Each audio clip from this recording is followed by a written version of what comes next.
Man, why you look like that? Bro, look like alien from the new movie Prometheus. Well, Tony.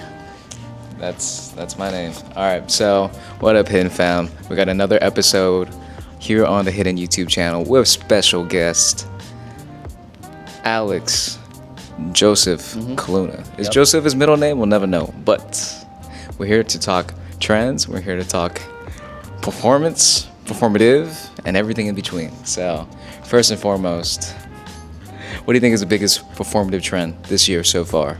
Wow, biggest performative trend. That's the questions everyone's been talking about this year. Is it matcha? Is it reading? Is it being a good person? Yeah, this is a word. This is like a term that's been going around this year, and now it's associated with a style. So, just to give y'all a quick breakdown of like what that might look like. Yeah, build a fit. Build a performative male fit for me. I'm trying to say. Slutty ass t-shirt off the top. Like you raise your hands and you show like your belt, right? Seem to be wearing selvage jeans. Japanese, of course. It could be some loafers. It could be anything that makes it look a little dressy. Now I'm thinking right now we got slutty top. We got the wide denim shorts with the loafers. Yeah, and then throw on like one of them jackets with the fireman clasp. That's really going around right now. Yeah. Type of fits. Picture. Yeah, one of these type of fits. This bullshit. Someone insert a picture of this man. All right, and then let's talk about books. I feel like you ever see? Actually, I saw this the other day. I went to Stereoscope Coffee, lovely cafe out here in Newport Beach. Man, I'll never forget. So I saw a dude leaning on a palm tree, right? No drink in his hand. He had a book. And I swear, like, so he was just leaning on the tree with a book, right? It looks like he was reading, but then I swear to God, I was looking at bro for a solid 10 minutes. He did not flip that page once, not a single time. Like, is that performative reading? Did he have that one pose where he had like his foot, his foot. Yeah, hit one foot with the tree. It was crazy, and he had the Trader Joe's tote bag too. It was over. Now, speaking of performative books, man, I got one for you, man. I know you really like... love this artist. Yeah, you love that artist, don't you? What you know about... Everything. Love this artist. Yeah, this is definitely one of the bigger pop culture artists to blow up in the past few years. We got Yoshitomo Nara. Quick little book right here. Yeah. With all this said, though, like, I see why you bring this up, though, because the thing that I didn't get to when I was talking about the fit of the performative style, it's not even just the clothes. It goes beyond that. It goes to headphones. It goes to the books you're reading.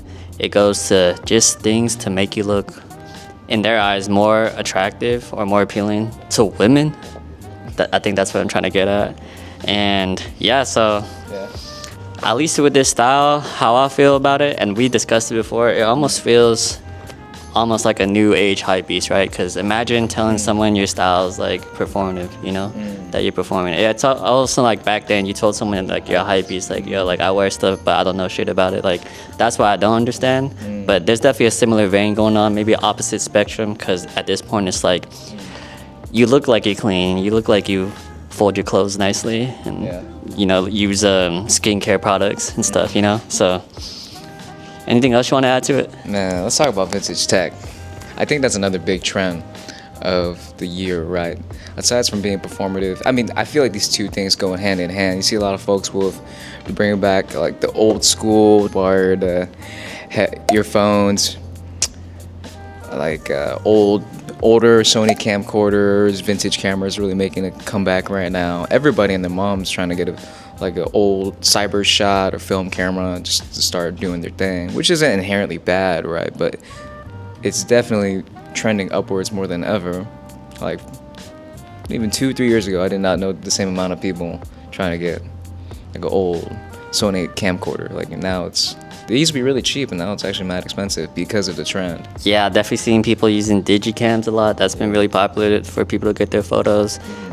This is definitely hella performative, but people who will be at concerts with their Nintendo DS trying to record footage, I didn't have a PSP, I'm not sure if it has a camera, but similar vein, just like the affinity toward older technology that we grew up with, we definitely see that having its rise. And personally, I'm not mad at it, because if you grew up during that time, you know that like the technology and the way ads were done back then were like really cool. So I'm sure people are getting educated just on like the way advertisements and the way products were revealed back then, and maybe they feel like, oh, I kind of want to experience that in this lifetime at my age.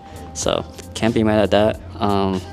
I guess the only thing I'm mad at is maybe some of the value of that stuff's going up, and I kind of want it. I kind of want to. I had an iPod Touch with the green one with the camera. Like, I definitely enjoyed the idea of, downloading music on a website and putting it into your iPod. Like, that's like a lost art with streaming. So Yeah, if you want to talk about vintage tech, if there's anything that does catch my eye, shout out to brother T Dangy from Dangy Cam. I really do love his builds. I think it's a really cool way of recontextualizing vintage camera gear to be able to still utilize more modern equipment, such as even SD cards, being able to interchange them, which wasn't really much a thing back in the day for that type of equipment, right? So also the aesthetic too. He does these really cool clear panels on the cameras. I think it looks really nice. So if there was any vintage tech that was more like neo retro, I'd probably get a Dangy Cam. Anyways, moving on. Back charms. So if you want to talk about a really big trend that's been making the waves so much more so than ever, I feel everyone and their moms has got a back charm, but not just any back charm. You know what I'm talking about? I know what you're talking about. Put them on game. La Boo Boo. Even LeBron got one. Wait, really? Yeah, LeBron got one. That's probably the clip that convinced me that I needed one. I'm not gonna lie, but we definitely seen the rise of just that mystery boxes, attaching cute stuff to actually anything. It could be a bag. Hold on, turn it around. Real cute Jigglypuff. It could be your pants. It could be your belt. It could be the little zip on your Capitol Boyle jacket. It could be your carabiner that right here. I got some cute stuff too. I got Eeyore and I got Kirby. But yeah, kind of just that over accessorization going on just with everything. Right Yeah. General the Frog. You know what I'm saying? I got Big General. Zoom in, yep. But yeah, no, I definitely see the appeal behind this, because it all goes to showing your personality. So, in our case, like, I could tell you love soju and you love Miffy, right? Sure. Yeah. So, in that same sense, that you really get to show off what you like. On the ideas of Labubus, though, it is a cultural phenomenon, and honestly, the guy makes really cool art. So I feel like a lot of people don't know that. They just know just the Pop Mart figure.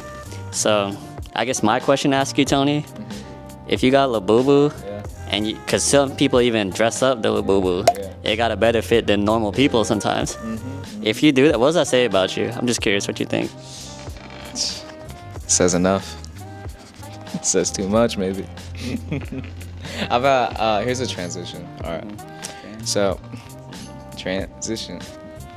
All right. So, anyways, I've been seeing a lot of people put chrome hearts fits on their Labubus, which also begs a question. It's like, wow, how is chrome hearts still so popular in 2025? Because you know me, I've been around with the brand. Well, here at Hid.n, we've been working and selling chrome hearts for years now, right? I would have thought the hype train, the trends would have gone down by now, but I feel like more than ever, it's at an all-time high, right? You got Chrome Hearts jeans selling for 6 figures. Like, that's insane. Levi's too, right? Yeah, man. Levi's. Well, they have their own in-house denim, but then they also mix it with vintage Levi's 501s. But still, it's super expensive. I feel like the chrome inflation is higher than ever. Do you think it's an upward trend, or do you think we're at kind of like Supreme in the peak in the 2010s when it's like, oh, box logos were like $1,000 a tee and then the market just kind of tanked out of nowhere? In my opinion, I feel like with Chrome Hearts, like, yeah, it is kind of wild to think like how relevant it is to this day, but undeniably, like, ignoring the price, ignoring all that, like, you see some chrome, like, objectively, like, it's pretty cool. Like, you see, like, someone who got mad rings on their fingers. Shout out Matt right here. Mad chrome. and that shit just looks super cool, you know. So I'd like to think that they know about this hype. They're obviously like mass producing, and people gonna buy like just the whatever chrome, you know, just like literally like hoodies that have the chrome, but also just the jewelry. And then the thing is, they always dive into like these real specialty pieces, one of ones, all that. And yeah, I think it's gonna keep going, because like I feel like when people talk about chrome, I don't really hear people saying like, damn, they charging that much. I feel like those type of conversations aren't like happening as much compared to like other brands. Like when you hear the price and like, there's like, no way you paid that much for that. Like someone will hear how much you pay for chrome and they'll be like, holy shit, like that's so tough. So I don't know, but Yeah. since you're a chrome demon yourself, like let me hear your opinion. I like chrome a lot. Love the heritage of the brand. Love how it started since like the late 80s. Yeah, great history. I don't know how much I feel too much about how popular it is right now. Definitely kind of pushes me away ever so slightly, but I'm always gonna have love for the brand. If anything, it makes me want to explore chrome alternatives or like their competitors in the space, especially in LA. So chrome is from LA. There's another brand that I really appreciate that I would see myself hopping onto as well, called Good Art. I feel that right now we're gonna start seeing a downward trajectory in terms of popularity of chrome in the next maybe year or two. Y'all can quote me on this, and let's see how this video ages over time. Yeah, but anyways, let's talk basics. I know you have your feelings on elevated basics. So yeah, I do have feelings about elevated basics. In 2025, I definitely noticed that social media probably is like the biggest push for how most people even discover or find about clothing brands. And I feel that the brands that receive a lot of support right now, it's really interesting to see a lot of people who are just kind of starting like their own brands, like just building their own social following and pushing out like their clothes. And people like to call it like Instagram brands or TikTok brands. And what we typically see from these brands, definitely like a nice constructed pair of pants, pretty like non-graphic heavy like t-shirt or hoodie, and it's all focused on like the fit. Because I feel like a lot of people who probably grew up on fashion through these mediums, like they're learning about proportions. They're not really caring too much about graphics. They're more caring about how it looks on them, because at the end of the day, people are trying to look good. And I think clothes that makes people look good is always gonna have more attention. I think that's why people like Uniqlo. So I guess the ones that I'm getting at are mostly like these like TikTok brands, right? They're dropping their selvage denim, they're dropping their 3-pack t-shirt, you know, and yeah, there's just a lot of them. And anyone you want to put on blast? Anyone that I want to put on blast? All of them, honestly. Like, I don't know. Like, to me, that it's just not inspiring. I can never hate on anyone getting a bag, though. That's the thing. They getting crazy money. But I think if you're someone who's getting into fashion, you gotta look at it and think about what you're buying. Like, granted, I spent some bullshit on some bullshit, but like, just for like basic stuff, I feel like fashion leaning toward that way is more so for looking good, and it's on the cusp of performative, right? On the cusp. On the cusp. I would say it's more mainstream. Like, you're right. I like how you mentioned Uniqlo, even like Muji. Muji has some really nice clothes that are very, just basic, very flattering cuts. Can't hate on it. So it's definitely leaning more towards a mainstream crowd that's finally starting to learn more about proportions and how different silhouettes fit on them in a way that's flattering, that we might have not seen before, right? Because now more than ever, you're seeing dudes who might not be into fashion super deep are starting to try out different cuts, like more crop tees or even super oversized jackets. Same thing with bottoms, right? Small top, big pant, or small pant, bigger top. Like, people are starting to finally, on a bigger scale, play around with silhouettes. I think that's really cool. Like, honestly, with my thing, it's just like I feel that like if you're not someone who like got into clothes, but your first introduction is a brand that's like telling you like, oh, like this is like, because like a lot of these brands design their clothes to almost be like a uniform that you wear every day, right? So this is like what the day-to-day looks like. I feel like we're like almost skipping the part like I feel like at least when we got into streetwear and we're seeing graphics, like there's a lot more experimentation going on. Like if you look at our history, we had some controversial fits, especially you know. So like when we're like really going back and just like going through it, we see that like we made these risks. But at the end of the day, like we're not mad that we did that. We're not mad that we tried like super skinny jeans, right? But when these kids first get into clothes, they're like, oh, they're already just looking good out the gates. But the experimentation, I feel like maybe isn't being taught off the rip, and maybe even like cultural references and stuff like that. Yeah, everyone looks more similar. Yeah. There's not enough individuality.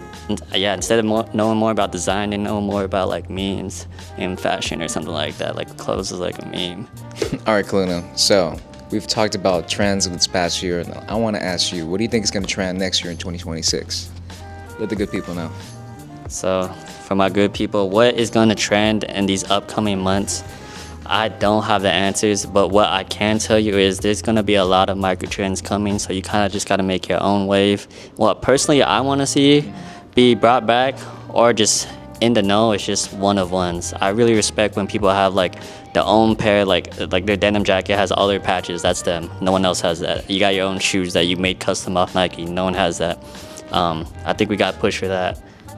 Even like the undercover, they got the undercover with the one of ones. I think those are super sick. So I feel like a push toward that, just an extra layer of individuality.